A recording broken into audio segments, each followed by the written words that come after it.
From the College by the Lake, Coeur d'Alene, Idaho. Local, regional, national, and international guests discussing the issues and topics affecting the way you live are on Forum, the North Idaho College Public Forum, with your host and moderator, political scientist Tony Stewart.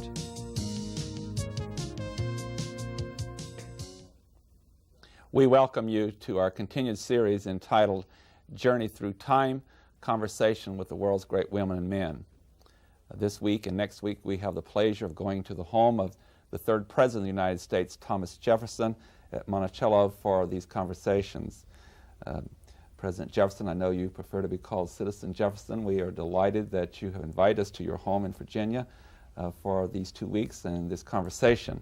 And I would say to our viewers that Mr. Jefferson is being portrayed by Dr. Clay Jenkinson, who is the nation's leading authority on Chautauqua programming for the humanities. Our guest has received the Charles Frankel Prize that was awarded to him by President George Bush from the National Endowment for the Humanities, and this is their highest award for the humanities service. Our guest also is a Rhodes Scholar, receiving his degree in the Renaissance English Literature and Theology. And now if we may move into this program at the home of Thomas Jefferson, I would say to our viewers that you would be very familiar with the distinguished record of the third president. He was the governor of Virginia. He served as United States Minister to France. He was the United States Secretary of State under George Washington. He served as Vice President under John Adams and was elected President of the United States in 1800 and served 2 terms. He is also known as the author of the Declaration of Independence and the Statute of Virginia, Religious Freedoms. He is the father of the University of Virginia and has often been described as a man who was well accomplished in architecture, was a naturalist, an author, a linguist, a lawyer, and a planner. He at one time also was a member of the Virginia House of Delegates. We are delighted, as I said, to be here, and thank you for sharing your home and your thoughts with us over the next 2 weeks. Welcome to Monticello. And I'm very pleased that Janelle Burke and Steve Shink can join me in this conversation. We shall ask Janelle to start our conversation with the third President of the United States. President Jefferson, this is your home, but you grew up and were born here in Virginia. Can you tell us something about the way that you grew up, what your education was like when you were a boy? I was born just a couple of miles from here at my father's estate called Shadwell. I had 7 sisters and 1 brother. I grew up as a young Virginia gentleman, and we were expected from the age of about 6 to behave like miniature adults, to dress like adults, to carry our bodies like adults, to have adult interests, and to speak adult topics. And any childishness we showed was actually discouraged and sometimes punished. So we grew up very quickly and took ourselves very seriously. No public schools in my time of any sort in Virginia. I later suggested free public schools for all, but my countrymen were not ready for that. I was privately tutored. My father had a great emphasis on education, and I received private tutoring from several local clergymen until at the age of 16 I went up to the College of William and Mary and took a degree there, which in turn led to my 5 years apprenticeship in the law. Steve Shink. Mr. Jefferson, given the fact that you had such an important role to play in crafting the Declaration of Independence, I wonder if you'd talk to us a little bit about your views on the proper role of government. Well, the Declaration of Independence was a response to a tyranny, and it argues that we have a right to revolution under certain very carefully defined circumstances.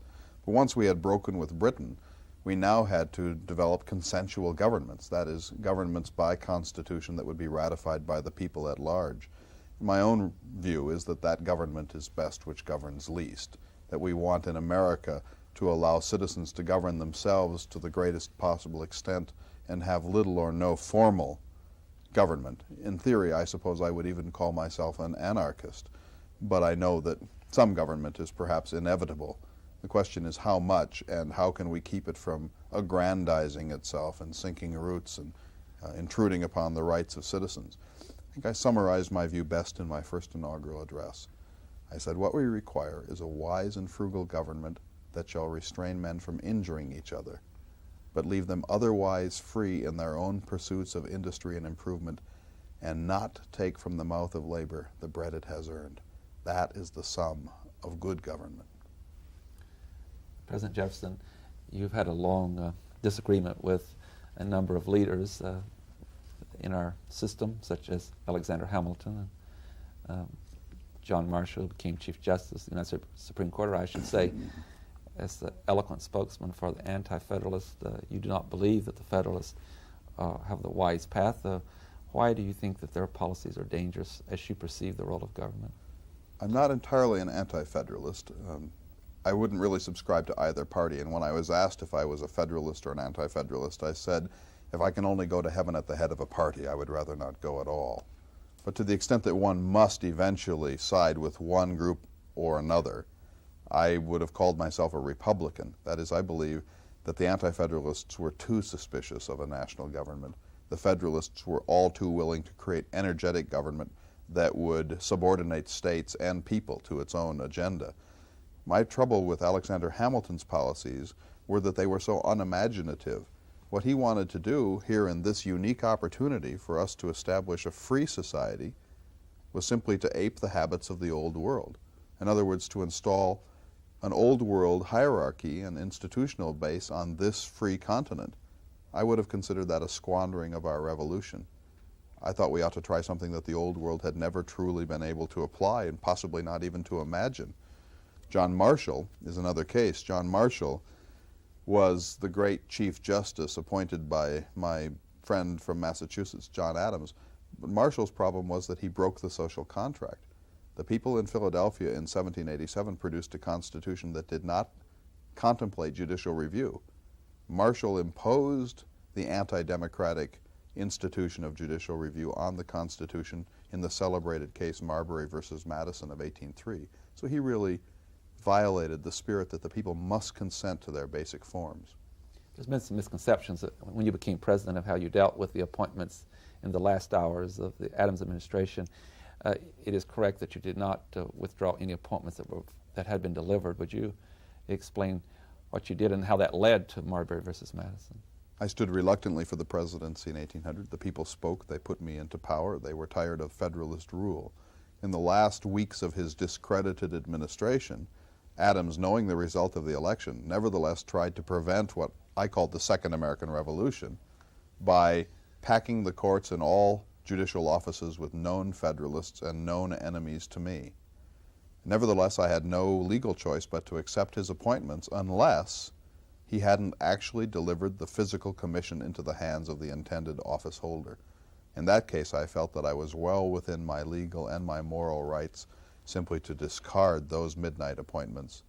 It only amounted to, I think, 42 out of the many that he made in those last days. One of them was so eager for office that he sued. William Marbury sued under a writ of mandamus to have his commission delivered after the fact, and that's what led to this extraordinary case, Marbury versus Madison. I want to take this opportunity to do a if in history. If you had known that this challenge would take place and the result would be Marbury versus Madison, would you have let those appointees go through, or would they have found another way to have adopted judicial review? The Federalists never sleep. They were going to find some mechanism to try to forestall the principles of democracy and self-government. Marshall would have figured out some way to maneuver. It took the worst sort of twistifications for him even to do it in Marbury versus Madison. So I don't think that that would have been proper. I think there's an important principle here. One is that when the people have spoken, the lame duck president has a duty to the people not to appoint officers in those last weeks, because that, in a sense, ties the hands of his successor and denies the people their own voice. So it was anti-democratic of Adams to do this, and it was personally unkind to me.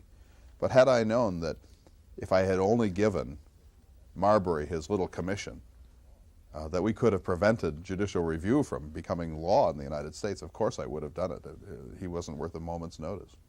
One more question along this line. James Madison, who was a great friend of yours and was a champion of separation of powers and checks and balances, how would you respond to how he believed on this issue, as well as you, in the fact that Marshall strengthened the separation of powers, or do you think that that actually went too far in dealing with separation of powers? I believe in separation of powers. Certainly Montesquieu was right that that is our only protection in liberty. My view is a little different from the one that was intended at Philadelphia and very different from the one that has evolved in American history. My view simply was that each branch should be supreme in its own purview. The Supreme Court, of course, should be supreme. It should be the highest court of appeal. These jurists should be people who give advice about what is constitutional and what is not. My only disagreement with judicial review is that it should not be uniquely planted in the Supreme Court, and that should not be final arbitration. I think when there's a constitutional dispute, each branch should make its own opinion, and then the court should be consulted, and each member of the court should give his opinion seriatim, that is, individually. The court should never appear to be a unanimous institution. And then the governors ought to be consulted, and the legislatures, and the people themselves. In other words, if you have a minor constitutional dispute, each branch weighs in and we resolve it by accommodation. If you have a fundamental constitutional dispute, the remedy is not to give to 9 unelected, unaccountable, and unimpeachable beings final arbitration over the will of the majority. The natural remedy, if you have a fundamental dispute, is a new constitutional convention. And James Madison understood that very well. He would not have gone quite as far as I did. But he knew that you cannot give absolute power to 9 beings. If you do, you invite despotism. Thank you. Janelle? In my last question, Mr. Jefferson, I asked you something about your growing up years and your formative years. Now I'd like to ask you something about your style of life here at Monticello. I know that lots of our viewers would be very interested in knowing what is your life like here? When you travel, how long does it take you?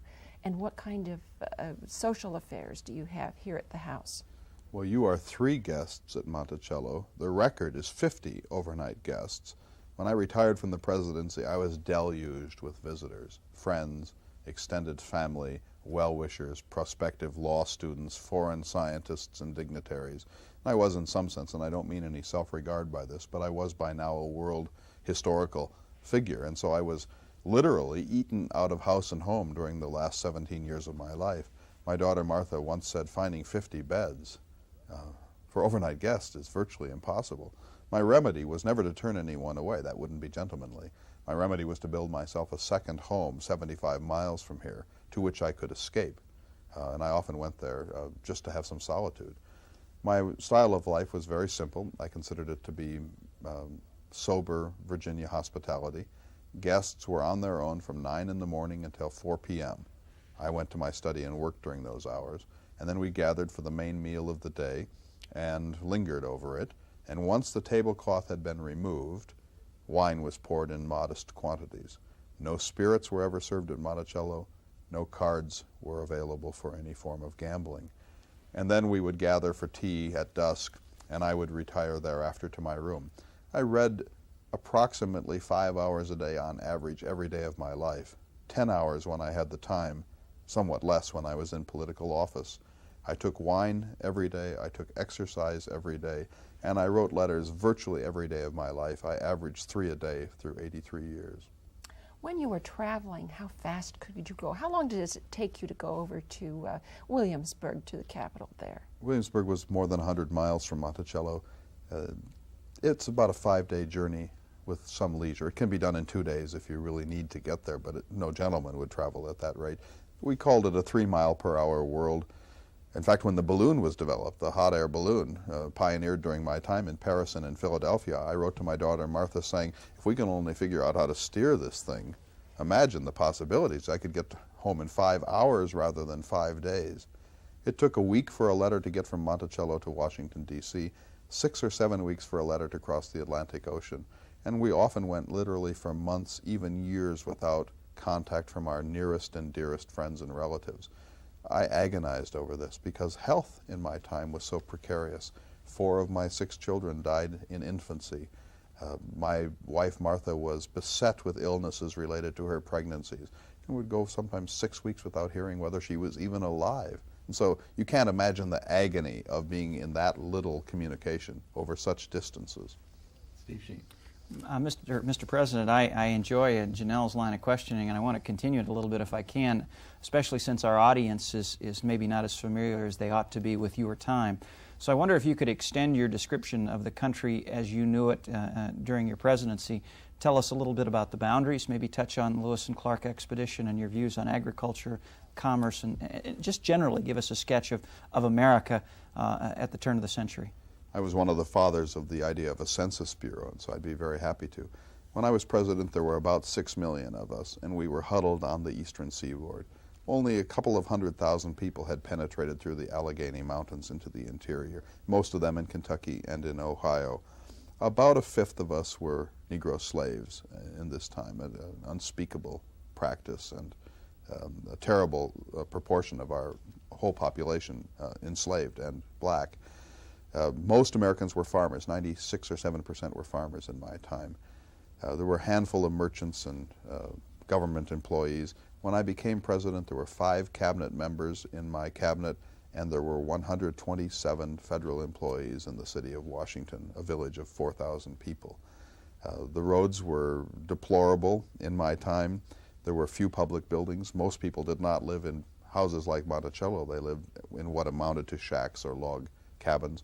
There was no indoor plumbing. I did install the first indoor privies at Monticello, and there was no sewage system in any city in America. There were open canals in the middle of streets to take human waste into the rivers where it was entirely untreated. The boundary of the United States when I became president was the Mississippi River. The boundary of the United States when I left the presidency was the Rocky Mountains, so not more than a few miles from where we sit today. And the doubling of the size of the country came about because Napoleon knew he couldn't keep his New World empire, and he preferred to sell it to the United States over losing it in the end to Britain. So I bought Louisiana Territory from Bonaparte in 1803 for $15.6 million. 11 states apparently would be carved out of that district for 3 cents per acre. I didn't even know the boundaries of it when I bought it. I sent Meriwether Lewis out to determine its boundaries, and he passed through the American West between 1804 and 1806. I think the most successful scientific expedition in the history of the world.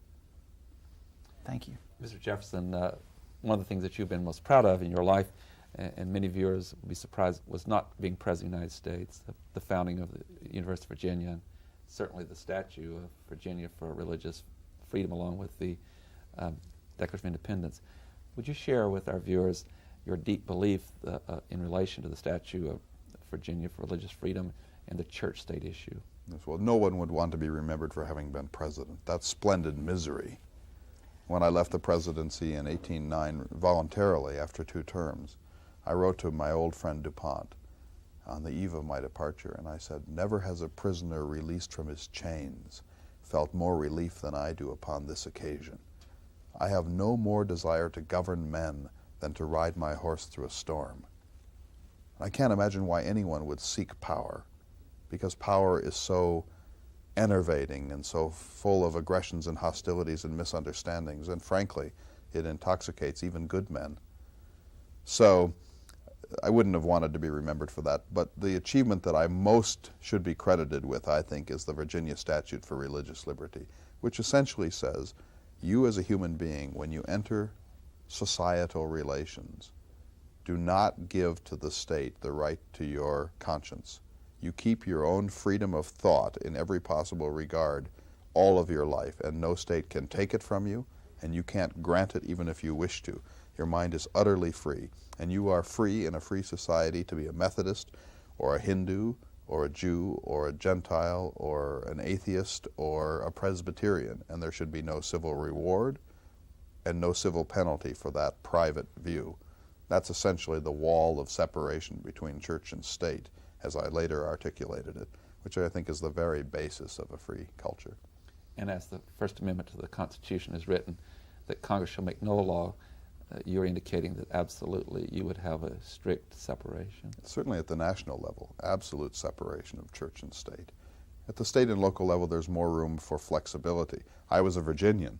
When I died in 1826, Massachusetts was still a theocracy. That did me no injury, and so it wasn't my business. Had I been a citizen of Massachusetts, I would have pressed for a Massachusetts statute for religious liberty. But that was neither a national issue nor a Virginia issue, and we can allow diversity so long as people have the power to change their systems when it becomes necessary. Another issue that's dealing with religion in the state is you were approached to establish a national holiday, and you would oppose that if it was to be based upon violation of the separation of church and state. I'm against national holidays anyway, except the 4th of July. I think we should always celebrate that because that's, of course, the day of our emancipation from tyranny. But General Washington was constantly approached to give out his birthday. We were going to create birthdays honoring presidents, if you can imagine it. And I was asked to declare a National Day of Thanksgiving, which I think is not the province of government. It's a private matter. You may wish to give thanks, you may wish not to. It should never be a government issue. The government should deliver the mail, it should protect our coasts and harbors, it should settle interstate disputes, it should build postal roads, etc. But there is no basis in free society for government taking on these ceremonial roles, particularly in questions of religion, because that automatically must violate someone's freedom of conscience and behavior. Did you know, Bert? You must have many memories with regard to the Declaration of Independence, how it was formed, what was happening about that time. Can you tell us what you remember about that event? I can tell you this, that I was the youngest member of a committee of 5, which was appointed in the late spring of 1776 to draft a state paper announcing to the world our demand for independence. It was considered a minor assignment. Dr. Franklin was on the subcommittee, so was John Adams. Dr. Franklin was old and gouty and somewhat idle and was not going to do this. John Adams and I therefore became the natural candidates, and he came to me one day at my boarding house in Philadelphia on Market Street, and he said, "Mr. Jefferson, you must write this document." I said, "Why?" He said, 3 reasons. First, you are a Virginian, and a Virginian must be at the head of this business. Secondly, I, John Adams, am disliked and obnoxious, and if I write this, it won't have credibility. And third, you write 10 times better than I do. Well, I didn't agree, but I agreed in the end because he was so persuasive that I would try it. Then, over 17 days between the 11th of June, 1776 and the 28th, consulting neither book nor pamphlet, but sitting with a blank page in front of me, I wrote what I considered the common sense of the subject, what you or you would have written had you been asked to do this. I tried to invent America, but to make it the first nation in history based upon principles of equality and justice and good sense and reason. And so I said later, no original thoughts, nothing that was mine. This is John Locke's doctrine, coupled with American common sense, and particularly resonating with natural law, the universal law to which all other law must tend. Were you somewhat flattered that you have been copied in other countries as well? I'm flattered to this extent, that my articulation of natural law has been seen to be a useful way of expressing it. But there's nothing that I can take credit for in the Declaration of Independence except the articulation. The principles are the principles that are written in every human breast, so that an Ethiopian or a Prussian is equally capable of realizing these principles, that we are born with rights, that every government must champion those rights, and any government that ceases to pay attention to our rights is a corrupt one which deserves reform and possibly overthrow. These aren't thoughts that an American dreamed up in 1776. In a sense, they're not even John Locke's thoughts. They're the thoughts that are eternal and basic and in the minds of every rational being. So to the extent that other peoples have sought freedom by invoking natural law, this has no connection to me at all. To the extent that they echo my language, I'm quite pleased that my abilities with the pen have helped to liberate the world. John Adams said, "Mr. Jefferson has a peculiar felicity of expression." I think that's precisely it. And how old were you? You've mentioned that you were the youngest member of the committee. How old were you at that time? I was 33. The average death age in my time was 53, so I would have been considered early middle age. And how did you feel when your document was accepted? Well, first of all, Congress made some very nasty changes in my draft, and I was always offended by that, particularly because they omitted an anti-slavery manifesto that I had included in the indictment against George III. For the rest of my life, I had my own version printed up. I gave it away as gifts to anyone who wanted it and hoped that they would prefer it to the one that Congress, in fact, promulgated. It wasn't known until 1800 that I was the principal author of the Declaration of Independence. It was seen as a committee work.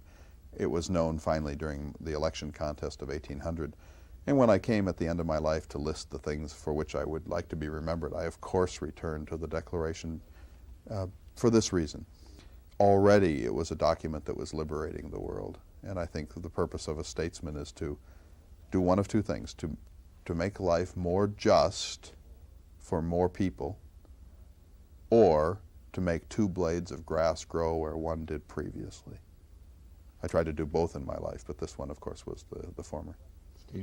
Mr. Jefferson, in addition to the question of slavery, which you just told us was in your original draft of the Declaration, not included in the final version that was adopted, how much has the country changed at the time of your presidency from the America that you envisioned when you were writing the Declaration of Independence? Interesting question. In a sense, there is a disappointment here because I believe that the revolution was the first act in what would be a long drama of good sense and enlightenment.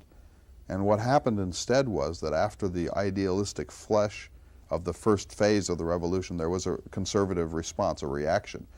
John Marshall, for example, ardent patriot in 76, Hamiltonian conservative by 1800. George Washington, one of the greatest men in human history in 1776, under the thumb of Alexander Hamilton by 1790.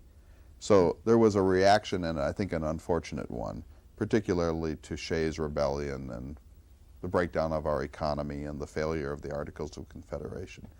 And slavery gets involved in that. If we had abolished slavery in 1776, I think we could have accomplished it. By delaying, we only postponed the inevitable, but every year, every month, every decade we delayed meant that the solution would be more bloody and much less likely to involve constitutional mechanisms. So my generation, I think, deserves serious condemnation by history for having fought to the last ditch for our own freedoms and then systematically denying that same complement of liberties to another race that never offended us. Mr. Jefferson, on that note, I have to bring the program to conclusion, but we thank you very much for inviting us back next week to your home, and we will continue this dialogue about your life and the issues in the presidency. We are grateful to you. Thank you. Ladies and gentlemen, please join us again next week when Thomas Jefferson will continue this interview from his home in Virginia. Until then, please have a good week. I am Tony Stewart.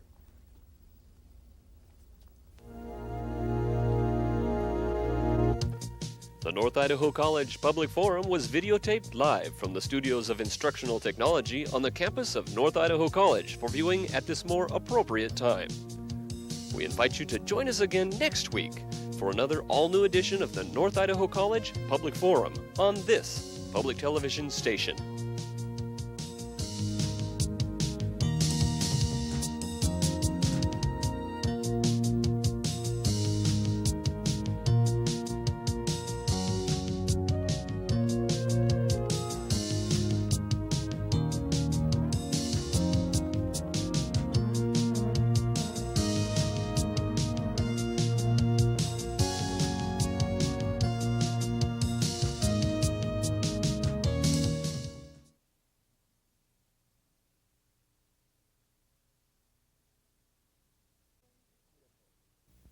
From the College by the Lake, Coeur d'Alene, Idaho.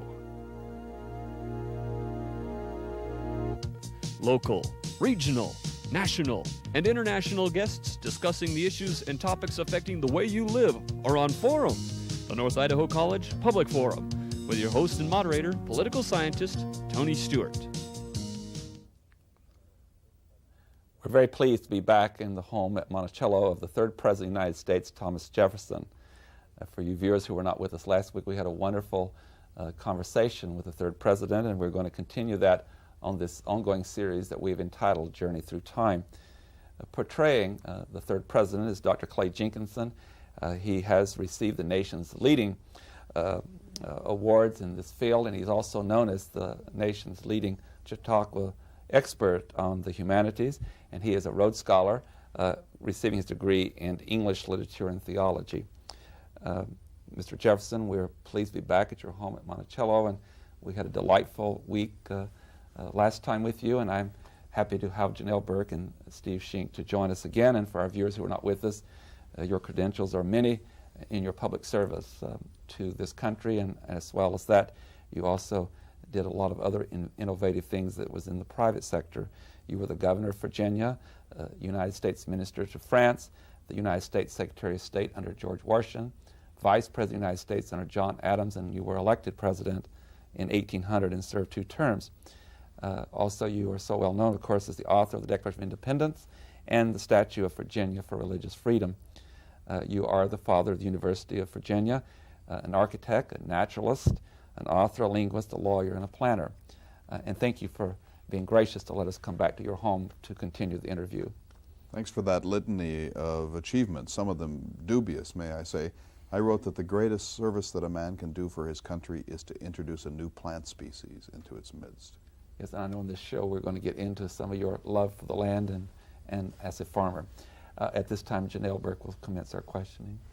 President Thomas Jefferson, in a recent conversation with your daughter, she informed me that you are a person who believes in civility in your fellow man, your relationships with your fellow man.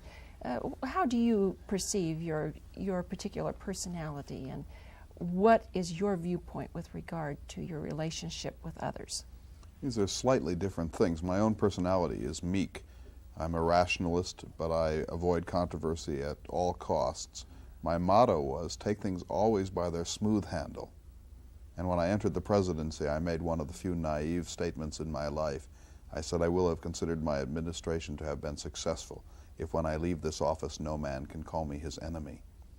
But my style was understated, I was indirect, I seldom made any propositions or initiatives on my own, and I tried to work as much as possible in the spirit of conciliation. In fact, in my first inaugural address, I said, let us restore that social harmony without which liberty and even life itself are but dreary things. I think a democracy particularly needs a spirit of harmony and accommodation. We must acquiesce in majority rule, but the majority must reach out to accommodate the minority, to build a world in which both sides make all the little yieldings and respectfulnesses that make for a healthy culture. Personally, my motto is always to avoid conflict. I think Dr. Franklin was quite right when he said no man's mind is ever changed by conflict. I wrote a letter to my favorite grandson, Thomas Jefferson Randolph, saying, whenever I hear another man express an opinion which is not mine, I say to myself, he has a right to his opinion as I do to mine. His error does me no injury. I said, shall I become Don Quixote and bring by force and not by persuasion all men to one opinion? No. We should have as many opinions, as many visions in politics as there are visages. What a dreary world if all of our faces were identical. Well, so too, it would be a dreary world if we tried to enforce some sort of unanimity of opinion. I believe in diversity. In fact, I hoped America would be a laboratory for diverse views, out of which enlightenment would grow. Steve Sheen. Mr. Jefferson, the last time we visited, I asked you to paint a picture for our audience of what America was like when you were president.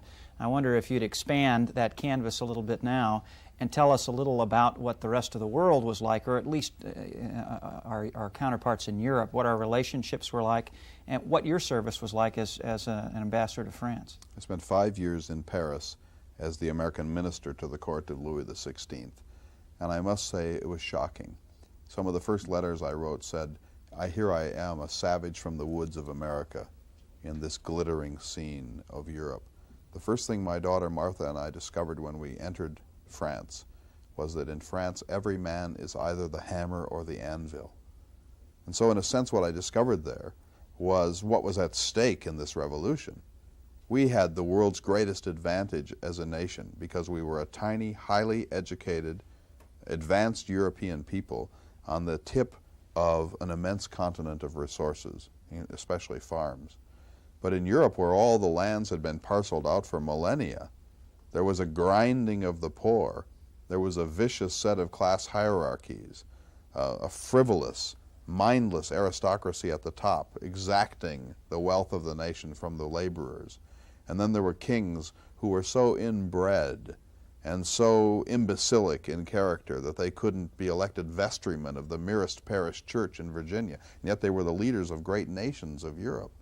So I saw there an amiable people, a gorgeous landscape, and unspeakable degradation that came from bad institutions such as monarchy, aristocracy, feudal land tenure systems, the failure to attend to education, and perhaps worst of all, systematic priesthoods which kept people in the darkest superstitions and ignorance. So what Europe taught me was, we must devise principles in America so this never can happen to us. We must truly cling to this idea of equality of opportunity and educated people, farmer citizens, and no glittering cities and ceremonial courts of the kind that Versailles represents. What was our relationship with England like during your presidency? Well, England and France were in a world war at the time of Napoleon, and we were a tiny, frail, new nation ground up between these two world powers. So our relations with both France and England were in a very bad state during both of my terms as president. And I always wanted to veer away from England, because England, I think, represents some of the worst of the human character. I remember once Abigail Adams wrote to me when she was in London, and she said, "Mr. Jefferson, do you think the British can really be reformed?" And I wrote back and said, "Madam, it is not in their political structures or even in their churches that the British are to be reformed. It is in their digestive tracts. The sheer quantity of animal flesh that this people eats renders them insusceptible of civilization. John Bull, with his beef-eating economy and his hectoring around the world and the swaggering, braggadocio nature of the British nation, is not, I think, a model that we want to follow. Every man's first country is his own. Every rational man's second country of choice would be France." Can I follow up with one more question, Tony? Mr. Jefferson, you mentioned the feudal land system in Europe at the time, and we tend to focus on the reason so many people came to the colonies as religious freedom. But tell me what kind of role the desire to own land played in immigration to the colonies and to America. And tell me, as president, how people who are expanding westward into that vast territory that you acquired through the Louisiana Purchase, how do they come to own land?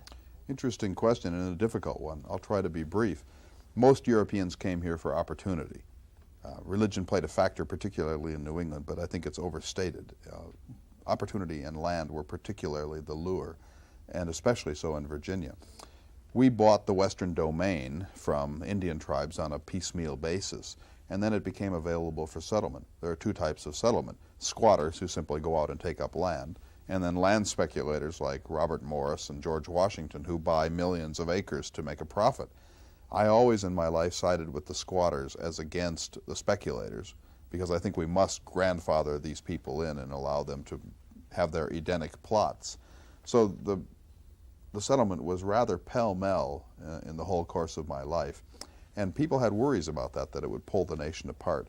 I said, let us move into the interior compactly as we expand, with one tier of square Iowa-sized states after the next, and not simply scatter aimlessly. And in particular, not to penetrate too fast or too disorderly, because if you do, you will displace the Indians and probably extinguish them, and that was not, in my opinion, a just solution to that difficult problem. You have built the wonderful bridge for my question, Mr. Jefferson, and that has to do with your perceptions and philosophies concerning the American Indian and what would happen in the East with the Europeans on the continent and in the West. And would you share? It has certainly a relationship, too, with your love of liberty.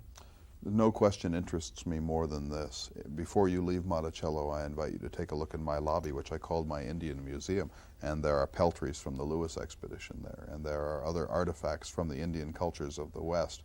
I collected Indian vocabularies, more than 50 by the time that I retired from the presidency. I sent blank vocabularies with Lewis and with Zebulon Pike and with others. And I believe strongly that Indians have as much to teach us as we do them. In fact, they're pure anarchies, no formal government, are a model that we can incorporate if we are bold enough into our own system. And so Indians were a deep archaeological, linguistic, anthropological, and political fascination of mine all of my life. The question is, how can we avoid simply rolling over these people? We have European technologies, particularly metallurgy and gunpowder. We have diseases that they have no resistance to. We have a concept of property and a land lust which they cannot even make sense of. And so what happened in, say, Rhode Island is that the Indians are simply wiped out by this differential between an advanced European metallurgical culture and a Stone Age American culture.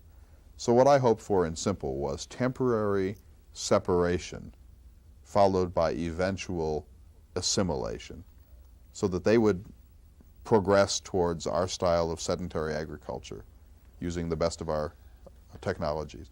And we, meanwhile, would remain as long as possible as pastoralists. And when we finally met, we could meet in something like equality. But I said, and I invite you to look at my second inaugural address, I said in a long paragraph about the plight of the Indian, what I think is the last word on the subject, these people deserved our commiseration.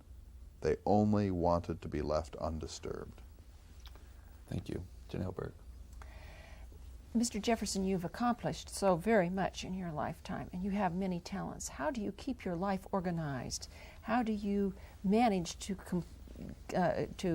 do all of these things when you're such a busy person, such a busy individual? Well, you must be organized, madam. First of all, I had 5 daily diaries, and I kept all of those notations strictly separate. I had rigid habits. I got up before the sun every day of my life. I washed my feet in ice water every morning. I took exercise every day at the same time. I think those little habits are very useful in maximizing our use of good time. And I was never idle. I did nothing that was passive in the whole course of my life. I was never drunk.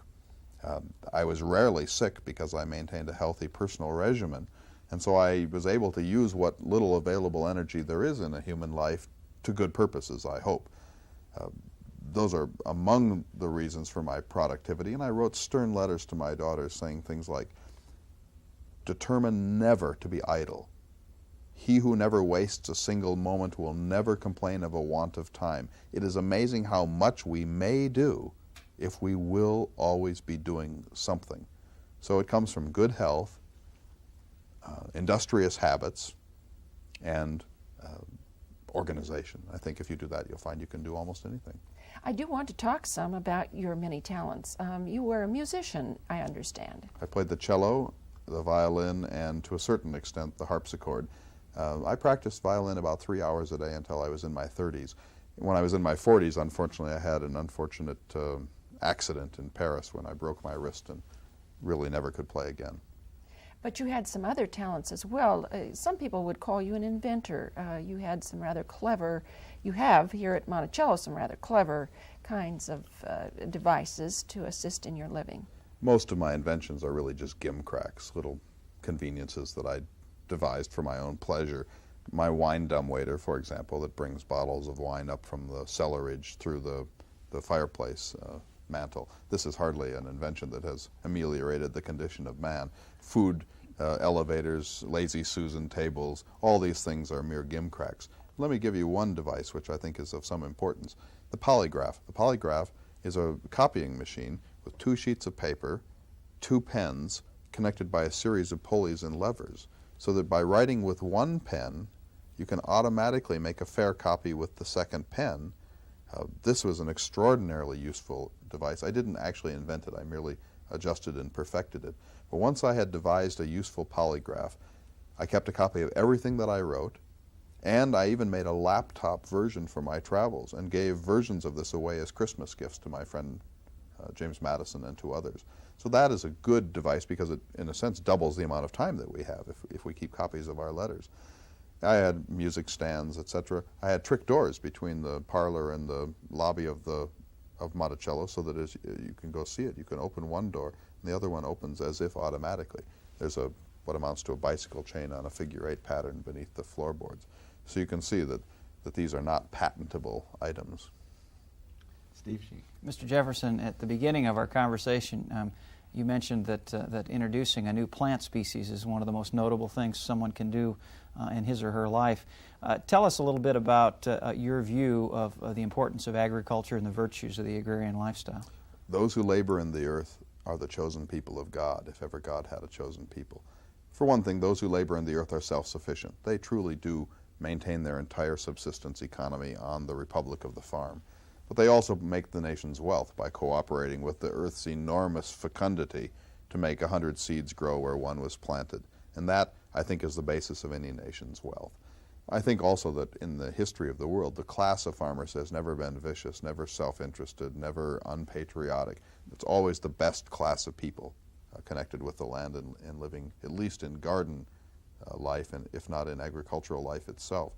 You know, when I was in Europe, I brought back a number of things to this country. Merino sheep, which were woollier and more fertile than our domestic variety. The olive tree, which was in fact not adopted as I hoped it would be in South Carolina. And most interesting of all, a strain of rice called upland rice from Lombardy. I had heard that this was a very hardy rice and that it didn't require the swamping of the lands. So when I was in northern Italy in 1787, I found this rice, and it truly looked promising for the Carolinas, but Italy, in its ignominy, had a law forbidding the export of this rice in its raw form on penalty of death. I wasn't about to be stopped by that kind of mercantilism, so I simply took a handful of this rice and placed it quietly in the pocket of my greatcoat and smuggled it out of the country, and then arranged for several sacks to be smuggled over the Alps so that I could introduce it in South Carolina. So this, I think, really does matter, domesticating European forms that can make our life simpler, more healthful, more nutritious, to give us even a bit of pleasure under the shade of an olive tree. And here at Monticello, you obviously do some farming as well. I supervise a farm. I've introduced a 7-year crop rotation system, the first crop rotation system in this part of the world. And I have contour plowing, which my son-in-law introduced, which not only beautiful if you look at those red contour plow lines along the hills, but it prevents the erosion during the gully washers that are so common here.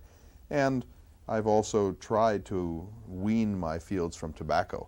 I consider tobacco a crop that produces infinite wretchedness in the land and in the people. And I would much rather grow wheat or rye or corn because these are crops that feed humanity. Tobacco has no nutritional value, and therefore I think is not a crop that should in the long run be grown, since it doesn't comport with natural law.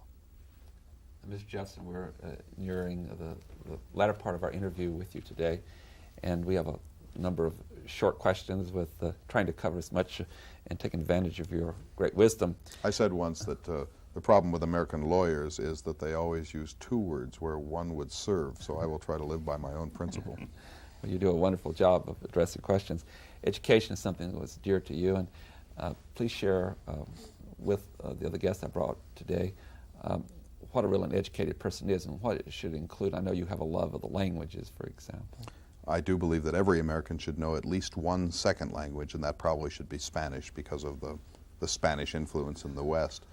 I think that a well-educated citizenry is absolutely necessary for freedom, that we must be able to educate ourselves so that we can govern ourselves and not bring in a Leviathan to do it on our behalf. I was the first to propose universal public education in the United States, but the country was not prepared for that innovation during my lifetime. But I do think that if you expect to be a nation ignorant and free, you are expecting something that never has been and never can be in the history of the world. So in a sense, the revolution was forestalled by our failure to place public education at the center of the future. Janelle Burke. Along that same line, you have often been called the father of the University of Virginia. What was your impetus? What was your reason for starting that? And you started it very close to your home here. Yes, indeed. I began it in my retirement. It was envisioned in 1816 and it was opened in 1825. I called it my academical village. My impetus was that I tried to reform the College of William and Mary, my own alma mater, but it refused to be reformed, and after years of frustrating attempts to make it a more enlightened place, I simply abandoned it. Besides, Williamsburg is not a healthful climate. It's too boggy, it's too close to the ocean, and I think it's a malarial climate, which is not good for young minds. So in the end, I decided to create my own institution in the center of the state, and it would be the first institution in the history of the world that did not have a religious affiliation. It was kind of a temple to the unlimited freedom of the human mind, and in a sense, it's meant to extend the revolution from my generation to the next one. If we don't prepare the next generation to to consolidate our liberties and move beyond them to new liberties that we might not even have the imagination to conceive of, then there can be no future. Steve Sheen. Mr. Jefferson, tell us a little bit about your views regarding women as full partners in the freedom and the other rights of citizenship that you've struggled for in America. Well, in Virginia, when I revised the law code between 1778 and 1781, I increased women's rights of access to the legal system. I abolished primogeniture and entail, which were ways of keeping landed estates in the hands of the eldest male child. And I made it possible for women to have much more liberty to attend educational facilities. So I consider those to be revolutionary changes in Virginia. But I never in my life felt that women should vote or hold public office. I said, the tender breasts of ladies were not formed for political convulsion. Much better that they smooth the feathers of our husbands, returning ruffled from political debate. I said our American angels mistake themselves much if they wish to pursue the French Amazons into the public arena. No, their happiness, if they only knew to recognize it, resides in the nursery. Oftentimes in the political process and public policy, one vote is very important, and I know that with an introduction of legislation that lost by one vote, it really helped bring about the Civil War. Would you share with us your disappointment? You couldn't be more right about this lamentable, pivotal moment in American history. I proposed the bill for the government of the Western Territories. It was effectively the predecessor of your Northwest Ordinance. And it brought new states in on an equal basis. One of the hardest problems is how do you bring Western states in without subordinating them unnecessarily to the original 13? I wanted to bring in a new Western state on an equal basis with the shortest possible probationary period. Well, that bill has a number of provisions which might be worth talking about, but the one in question is a provision that forbade slavery to cross the Appalachian Mountains anywhere in this country. Had that passed in 1784, there could not have been a civil war. That failed of passage on the floor of the Congress by one vote, and I wrote apropos of that, heaven was silent in this awful moment. Now millions of unborn Negroes will be enslaved through no fault of their own to men they never offended for the want of a single vote.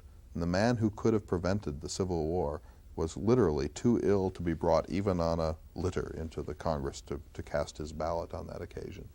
I said, what a stupendous machine is man, that he can fight to the last ditch for his own liberties and then deny him those liberties to another human being.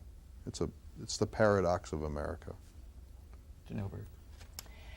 You have selected certain explorers to go west, and can you tell us how you decided upon those people and your excitement, some of your excitement at hearing from them? This is such an exciting theme.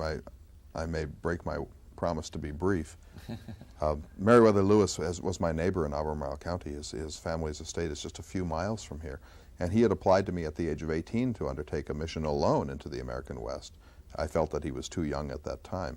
In fact, the Lewis and Clark expedition, which began in 1804, was the fourth of my proposed expeditions to explore that territory. The first came when I asked George Rogers Clark at the end of the Revolution whether he might do it. He would not. Then, while I was in Paris, I met a young Connecticut Yankee named John Ledyard, and Ledyard and I, over a bottle of Bordeaux one night, cooked up what I think is one of the great ideas in human history. We decided that Ledyard would circumambulate the planet, that he would walk from Paris through Russia and Siberia to the Bering Sea, hire a skiff, cross that little body of water, and then walk down what you would call Alaska, Canada, through the Rocky Mountain District and back to the United States. He actually almost succeeded. He got within 300 miles of the Bering Sea when that mulish despot, Catherine the Great, had him arrested and taken back in forced marches to Poland and told never to return. He was so excited that he knew that he couldn't travel with much baggage. So we actually had him tattooed a yardstick on his arm so that he could measure trees and plants and things without having to take that kind of measuring equipment with him. And he was fully prepared to write a journal by way of tattoo on his body so that he wouldn't have to carry paper on this expedition. You can see the ingenuity of this, I think.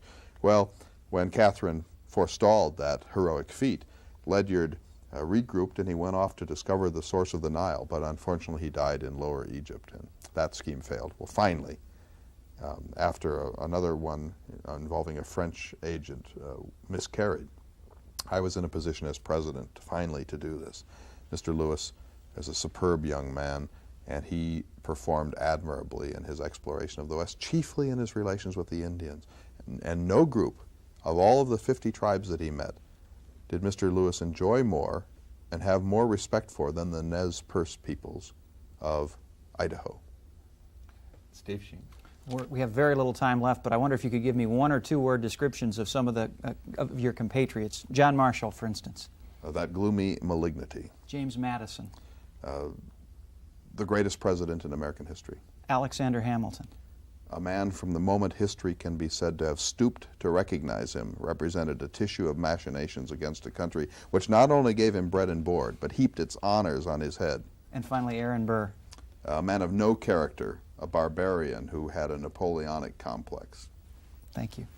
On that note, Mr. Jefferson, the third President of the United States, on behalf of Steve and Janelle, you have been gracious with your time in your home. We appreciate this time, and you have been extremely informative about your life and your issues, and we are grateful to you. Thank you. Ladies and gentlemen, I know you have found these programs fascinating with Thomas Jefferson, and I invite you to be with us again next week when we'll continue our journey through time. Until then, please have a good week. I am Tony Stewart.